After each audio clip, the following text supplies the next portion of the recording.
Hi అండి అందరికీ. Morning హడావుడి అయితే స్టార్ట్ అయిపోయింది. బాబుకి దోశ వద్దన్నాడని చెప్పి నిమ్మకాయ పులిహోర అయితే చేస్తున్నాను బ్రేక్ఫాస్ట్లోకి. అండ్ లంచ్కి వచ్చేసి పప్పు అయితే చేస్తున్నాను. పప్పు కడిగి పక్కన పెట్టుకున్నాక ఇందులో టమాటా ముక్కలు అండ్ ఆనియన్స్ అండ్ మిర్చి వేసి పక్కకు పెట్టేసుకోవాలి. ఇంకోవైపు రైస్ పెట్టేశాను. ఇంకా పప్పు చారు కోసం అయితే చింతపండు కూడా నానబెట్టేశాను. పప్పు ఇక్కడ ఉడికిపోయింది. అండ్ ఇక చింతపండు పులుసు కూడా అయితే పోసేస్తున్నాను. పోసాక దీన్ని అయితే కొద్దిసేపు ఉడకబెట్టేసుకోవాలి మనం స్టవ్ మీద.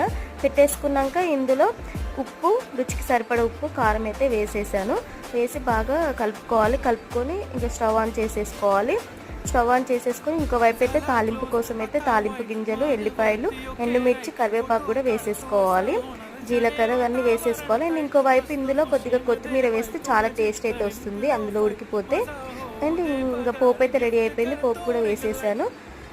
సూపర్ టేస్టీగా అయితే ఉంటుంది. ఇలా ట్రై చేయండి. నా వీడియో కనుక నచ్చినట్లయితే లైక్ చేయండి, సబ్స్క్రైబ్ చేయడం మర్చిపోకండి. Thank you.